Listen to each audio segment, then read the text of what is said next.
الرحيم إنك حميد مجيد. میرے واجب الاحترام قابل صد احترام معزز دوستوں اور بزرگوں، اللہ تبارک و تعالی کے جہاں بے شمار احسانات ہیں، وہاں اللہ تبارک و تعالی نے ایک مرتبہ پھر امت مسلمہ پر احسان اور فضل فرمایا ہے کہ اتنی بڑی نعمت، میری مراد رمضان المبارک ہے کہ اس نعمت سے اللہ تبارک و تعالی ہمیں ایک مرتبہ پھر نواز رہے ہیں. کتنے لوگ ہیں کہ جو پچھلے سال رمضان المبارک میں ہمارے ساتھ تھے، لیکن اس سال وہ شخص، وہ لوگ، وہ رشتہ دار آج ہمارے ساتھ نہیں ہیں، لیکن ہم ہیں اور رمضان بھی ہمارے بالکل قریب ہے. تو یہ بہت بڑی نعمت ہے. رمضان المبارک کا مہینہ کوئی معمولی مہینہ نہیں ہے. بچے شور کر رہے ہیں، ان کو خاموش کروا دو. رمضان المبارک کا مہینہ کوئی معمولی مہینہ نہیں ہے. یہ بڑی ہی فضیلت والا اور عظمتوں والا یہ مہینہ ہے. اس کے لیے بے شمار احادیثیں آپ صلی اللہ علیہ وسلم نے فرمائی ہیں. اس کے حوالے سے ان تمام حدیثوں کا خلاصہ نچوڑ کیا ہے کہ اس مہینے کی ہم قدر کریں جو مہینہ آنے والا ہے. اس مہینے کے آنے سے پہلے ہم اس کی تیاری کریں. تیاری کرنے سے کیا مراد ہے کہ جس طرح ایک حدیث میں آیا ہے کہ آپ صلی اللہ علیہ وسلم نے شعبان کا مہینہ، یعنی جو یہ مہینہ چل رہا ہے رمضان سے پہلے والا مہینہ، اس کے جو آخری 2-3 دن ہیں، 27 تاریخ کے بعد 28 اور 29 کو آپ صلی اللہ علیہ وسلم نے روزہ رکھنے سے منع فرمایا ہے. کیوں؟ کیونکہ اس مہینے میں جو ہم روزے رکھیں گے وہ روزے نفلی ہوں گے، لیکن آگے رمضان المبارک میں جو ہم روزے رکھیں گے وہ روزے فرض ہیں. کہیں ایسا نہ ہو کہ ہم یہ روزے رکھیں نفلی روزے، لیکن آگے والے جو روزے ہیں وہ جو فرض ہیں وہ ان روزوں میں نفلی روزوں کی وجہ سے کمی آ جائے. اس وجہ سے آپ صلی اللہ علیہ وسلم نے فرما دیا کہ آخری جو 2-3 دن ہیں شعبان کے مہینے کے، اس میں روزے رکھنے سے منع فرمایا ہے تاکہ انسان طاقتور اور ہوشیار ہو جائے. جو رمضان کے مہینے کے روزے ہیں وہ ہم رکھیں. میرے دوستوں، میں عرض کر رہا تھا کہ رمضان المبارک کا مہینہ کوئی معمولی مہینہ نہیں ہے. کیسے کہ آپ صلی اللہ علیہ وسلم کی احادیثوں کے اشارے میں نے لکھے ہیں، پرچی پر میرے سامنے ہیں،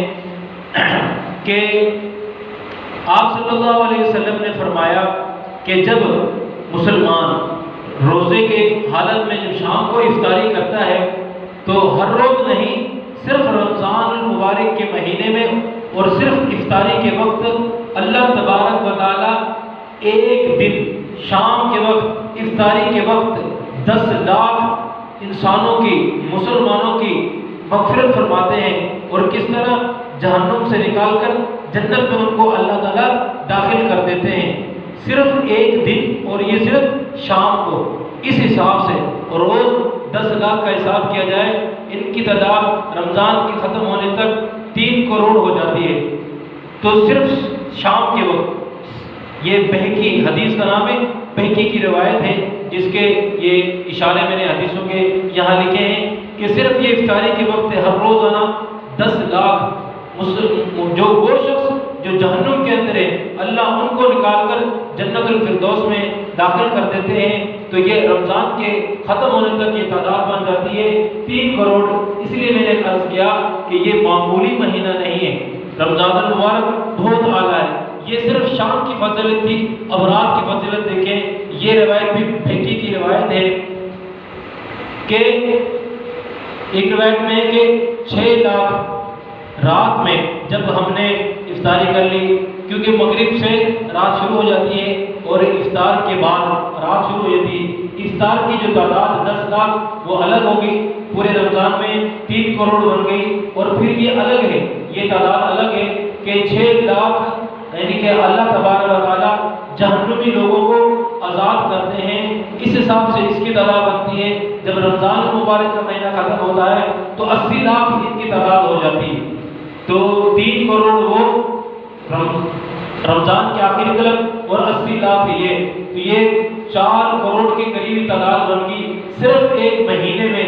یہ صرف افطاری اور رمضان میں۔ اس کے بعد کیا ہوتا ہے، صبح سحری کا وقت ہو جاتا ہے، اللہ تبارک و تعالیٰ کی ذات آسمانوں پر آ جاتی ہے، پھر اعلان کرتی ہے۔ یہ آپ نے بات سنی ہوگی کہ اللہ قیامت والے دن بہانے ڈھونڈیں گے بخشش کرنے کے، وہ تو قیامت جب آئے گی سو جب آئے گی، لیکن اللہ دنیا کے اندر لوگوں کو، وہ لوگ جنہوں نے پیغمبر پر کلمہ پڑھا تھا، جہنم سے نکال کر جنت میں داخل کر رہے ہیں۔ یہ افطاری اور رات کی فضیلت میں یعنی کہ 3 کروڑ 80 لاکھ ہو گئے، اور پھر صبح سحری کا وقت آتا ہے، اللہ آواز لگاتا ہے کوئی انسان کہ مجھ سے اپنا رزق کی یعنی کہ سوال کرے، مجھ سے اپنی اولاد کے بارے میں سوال کرے۔ اور رمضان المبارک کے اندر اس سحری کے وقت انسان جو روزے رکھتے ہیں وہ اٹھتے ہیں، اور جو روزے نہیں رکھ پاتے، بیمار ہیں، مجبوری، اس کی بھی اجازت ہے قرآن پاک میں، تو پھر وہ روزہ تو نہیں رکھ سکتے، دوائی کھانی ہے، بلڈ پریشر مسئلہ ہے، لیکن یہ فضیلت تو حاصل کر سکتے ہیں، 2 رکعت پڑھ لیں اور اللہ سے مانگ لیں، یا اللہ میرے یہ مسائل ہیں، میرے جو مسائل ہیں اللہ کے سامنے رکھیں، اور اللہ آسمان 7 آسمانوں پر، پہلا آسمان عرش والا، اس کے حساب سے نیچے کی طرف یعنی کہ 7واں آسمان، تو یہاں اللہ تبارک و تعالیٰ کی ذات آ جاتی ہے، تو روزہ جو نہیں رکھتے وہ بھی اللہ سے مانگ سکتے ہیں سحری کے وقت، کیونکہ آپ کو پتہ ہے کہ جو روزہ رکھتے ہیں وہ تو اٹھتے ہی اٹھتے ہیں، لیکن الارم بجتے ہیں اور اسی طرح اعلان ہوتے ہیں، نعتیں چلتی ہیں، تو دوسرے ساتھی بھی اٹھ جاتے ہیں، تو وہ اگر روزہ نہیں رکھ سکتے تو وہ بھی اللہ سے اپنی بخشش کروا سکتے ہیں۔ حضرت ابو مسعود رضی اللہ تعالیٰ عنہ کی روایت ہے کہ آپ صلی اللہ علیہ وسلم نے فرمایا کہ سال کے شروع سے یعنی رمضان المبارک کا مہینہ جب ختم ہو جائے گا تو آپ کو پتہ ہے یعنی کہ اسلامی جو مہینہ ہے اس کا نام محرم ہے پہلا، لیکن سال کے شروع سے پورا سال جنت کو تیار کیا جاتا ہے۔ حضرت مسعود رضی اللہ تعالیٰ عنہ کی روایت ہے جنت کو ہر اعتبار سے تیار کیا جاتا ہے، اچھے طریقے سے اس کو تیار کیا جاتا ہے۔ پھر جب رمضان المبارک کا چاند نظر آ جاتا ہے اور پھر جنت بھی اعلان کرتی ہے، اور جنت کے اندر جو حوریں ہیں وہ بھی اللہ سے عرض کرتی ہیں، جنت عرض کیا کرتی ہے کہ یا اللہ جس مقصد کے لیے تو نے مجھے بنایا، جس مقصد کے لیے تو نے مجھے بنایا، اب وہ روزے دار جو صبح سے لے کر شام تک بیچارے تیری رضا کے لیے پیاسے بھوکے رہتے ہیں، اگر وہ چاہیں تو کھا سکتے ہیں، روٹی حلال ہے لیکن نہیں کھا رہا، پانی پینا حلال ہے، حلال چیز نہیں کھا رہا، اس وجہ سے کہ میرے رب دیکھ رہا ہے مجھے، غسل خانے کے اندر چھپا ہوا ہے، 4 دیواری کے اندر ہے، چھپ کر پانی پی سکتا ہے، لیکن اللہ کی ذات دیکھ رہی ہے، اس وجہ سے وہ روزہ نہیں توڑتا۔ جب اتنے اخلاص کے ساتھ وہ چیزیں جو عام دنوں میں حلال ہیں لیکن رمضان میں روزے کی وجہ سے وہ ساری کی ساری چیزیں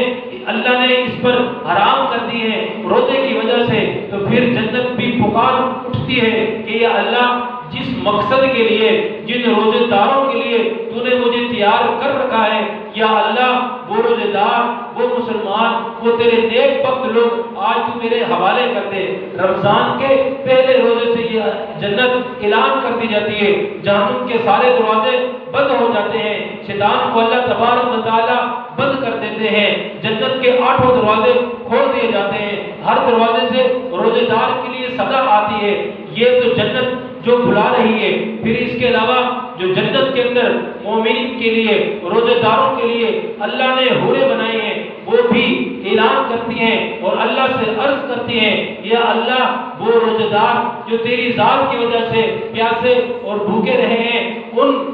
روزے داروں میں سے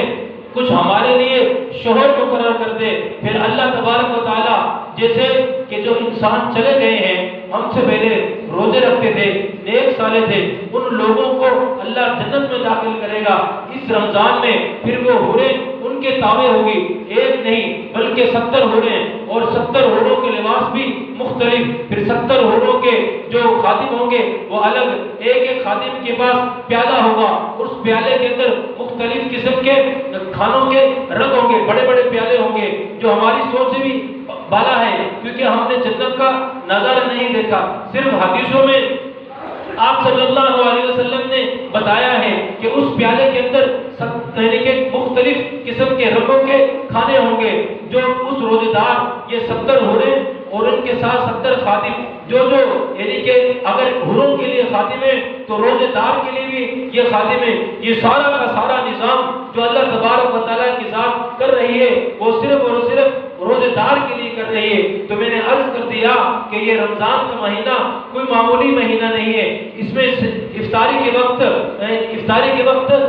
اللہ تعالیٰ مغفرت کے دعا قبول ہو رہی ہے، پھر رات میں اللہ تعالیٰ مغفرت کرا رہے ہیں، اور صبح سحری کے وقت بھی مغفرت کے دروازے کھلے ہیں۔ ہے کوئی مجھ سے مانگنے والا جو اپنی بخشش کروائے، ہے کوئی سائل جو اپنے پریشانیوں کا مجھ سے سوال کرے، پھر میں اس کی پریشانیاں حل کر دوں۔ یہ افطاری، پھر رات، پھر اس کے بعد صبح سحری، پھر جب انسان روزہ رکھتا ہے تو شام تک سمندر کی مخلوق، سمندر کی مچھلیاں اس روزے دار کے لیے غروب آفتاب تک، جب تک وہ روزے دار روزہ افطار نہ کر لے، اس کے لیے سمندر کی مچھلیاں دعا کرتی رہتی ہیں، استغفار کرتی رہتی ہیں۔ یہ معمولی نعمتیں نہیں میرے دوستو، ہر گھڑی ہر وقت انسان یہ سمجھے کہ یہ میرا آخری وقت ہے، پتہ نہیں اگلا مہینہ ہمیں نصیب ہو یا نہ ہو، نصیب ہو یا نہ ہو، کیونکہ ہم دیکھیں اپنی زندگیوں میں ہمارے جو پچھلے رمضان میں ساتھی تھے وہ آج نہیں ہے، اس لیے ہمیں بھی پتہ نہیں اگلا مہینہ نصیب ہو یا نہ ہو، اس لیے ہر انسان یہ چاہے کہ یہ میرا مہینہ آخری مہینہ ہے، پتہ نہیں اگلا رمضان نصیب ہو یا نہ ہو۔ میرے دوستو، اس مہینے کے اندر دوسری فضیلت ہمیں کیا ملتی ہے کہ کبھی کبھار ایسا ہوتا ہے کہ انسان ہمارے دلوں کے اندر بس اسے ڈالتا رہتا ہے، بالآخر ہم وہ گناہ کر بیٹھتے ہیں، چاہے کسی بھی اعتبار سے گناہ ہو، لیکن یہ سب سے بڑی فضیلت کے شیطان کو اللہ تعالیٰ جکڑ لیتے ہیں۔ آپ صلی اللہ علیہ وسلم نے فرمایا کہ صحابہ کرام رضوان اللہ میں نے عرض کیا، یا رسول اللہ صلی اللہ علیہ وسلم، شیطان کے چراغاں کیا ہیں؟ آپ صلی اللہ علیہ وسلم نے فرمایا حرام چیزیں، یعنی شیطان کی خوراک کیا ہے؟ حرام چیزیں، آنکھوں سے حرام دیکھنا شیطان کی خوراک ہے، کانوں سے حرام سننا شیطان کی خوراک ہے، زبان سے حرام بولنا شیطان کی خوراک ہے، ہاتھوں سے حرام کام کرنا یہ شیطان کی خوراک ہے، پاؤں سے گناہ کے لیے چل کر جانا یہ شیطان کی خوراک ہے، دلوں کے اندر کسی کے بارے میں غیبت رکھنا یہ شیطان کی خوراک ہے، انسان دماغ کے اندر کسی کے بارے میں برا سوچے یہ شیطان کی خوراک ہے۔ تو آپ صلی اللہ علیہ وسلم نے فرمایا کہ روزہ رکھ کر شیطان کی چراغاں کو ختم کر دو۔ یا رسول اللہ کیسے ختم کریں؟ جب تم روزہ رکھو گے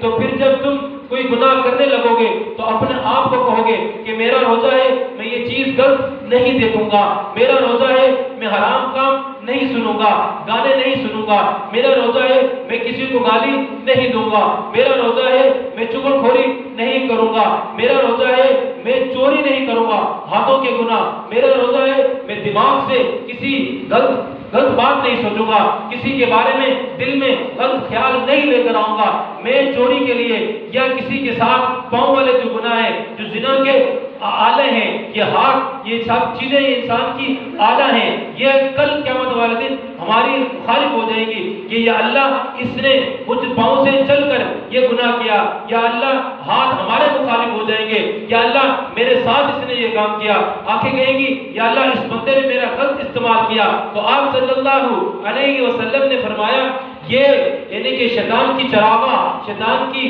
یعنی کہ خوراک یہ حرام چیزیں ہیں، اے مسلمانوں تم شیطان کی چراغوں کو ختم کر دو، یعنی کہ اپنے ہر جسم کو گناہ سے روک لو، وہ کب ہوگا؟ جب تم روزہ رکھو گے تو یہ اللہ کے فضل سے تمہارے دل کے اندر یہ بات آ جائے گی کہ ہم یہ کام نہیں کریں گے، ہمارا روزہ ہے۔ آپ کو کوئی گالی دیتا ہے، آپ اسے نہ لڑو، نہ گالی دو، آپ اسے کہہ دو کہ میرا روزہ ہے، تو پھر وہ انسان اگر سمجھدار ہو جائے گا تو پھر ہی یعنی کہ سمجھدار ہو جائے گا تو آپ کو وہ گالی نہیں دے گا، آپ کو صبر کرنے پر اللہ تبارک و تعالیٰ کی ذات اجر دے گی۔ جب انسان سارا دن پیاسا، سارا دن بھوکا، یہ کوئی کم بات ہے، مشقت ہے، یہ بہت انسان ہمت کر کے روزہ رکھتا ہے۔ جب اس کا یعنی کہ ہر چیز صاف ہو جائے گی، پھر جب رات کو قرآن سنے گا، رات کو قرآن سنے گا، وہ اثر کرے گا۔ اس کی مثال علماء کرام نے لکھی ہے کہ ایک بنجر زمین ہے، اس کے اوپر یعنی کہ غیر آباد ہے، کلر والی زمین ہے، جھاڑیاں اگی ہوئی ہیں، انسان مسلمان اور اسی طرح یعنی کہ جو مالک ہے اس پر ٹریکٹر چلاتا ہے، جھاڑیاں صاف کروا دیتا ہے، کلر کی جو طریقہ کار ہے کلر زمین کا ختم کرنے کا اس کو ختم کراتا ہے۔ بہرحال یعنی بیکار زمین کو اچھا کرنے کے لیے بہت محنت کرنی پڑتی ہے۔ جب ہم نے سارا دن روزہ رکھا، عبادت کی، تلاوت کی، تو پھر جب رات کو جس طرح اس زمین میں جب صاف ہو جائے اندر یعنی کہ ہم اناج اگائیں، آسمان سے برسات برسے تو پھر وہاں سے غلے اگیں گے، لیکن آپ بنجر زمین میں جھاڑیاں اگی ہیں، کلر ہے، کچھ بھی کرو وہ فصل آپ کو کام نہیں دے گی۔ جب دل ہمارا صاف ہو جائے گا روزہ رکھ کے، عبادت کر کے، جب ہم رات کو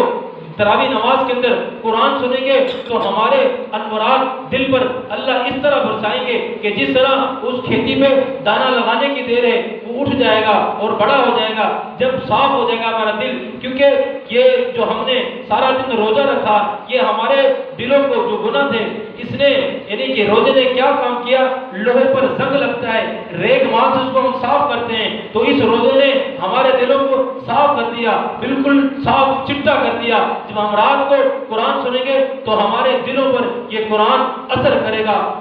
گا، پھر انشاءاللہ العزیز ہمیں وہ لطف آئے گا، تھکاوٹ نہیں ہوگی، قرآن سننے میں مزہ آئے گا۔ اور قرآن سننے کا طریقہ جس طرح اللہ نے کہا ورتل القرآن ترتیلا، کہ ہم نے قرآن کو یعنی کہ نازل کیا، دوسری سورت کے اندر آیت کے اندر ہے ورتل القرآن ترتیلا، کہ قرآن پاک کو ٹھہر ٹھہر کر پڑھنا۔ آج ہر انسان یہ چاہتا ہے کہ بس 20 منٹ میں، آدھے گھنٹے میں تراویح ہو جائے، تو یہ نہ پڑھنے والے کو ثواب ملتا ہے نہ سننے والے کو ثواب ملتا ہے۔ قیامت والے دن بعض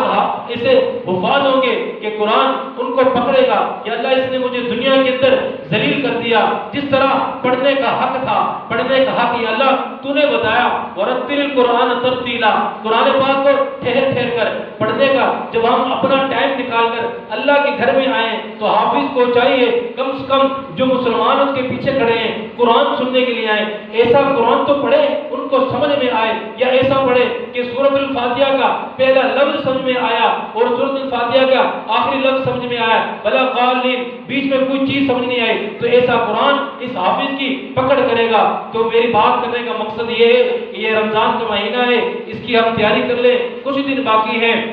پتہ نہیں ہماری زندگی کے اندر اگلا رمضان آئے یا نہ آئے، اور اسی طرح اپنے کام کاج جو ہیں اس کو کم کریں اور عبادت کو زیادہ کریں۔ ایک ہی مہینہ ہے، پھر سارے سال ہمارا کام کاج کرنے کا ہے۔ اللہ تبارک و تعالیٰ سے دعا ہے کہ جو کچھ کہا اس پر تمام مسلمانوں کو سب سے پہلے کچھ عمل کرنے کی توفیق عطا فرمائے۔ وآخر دعوانا ان الحمدللہ رب العالمین۔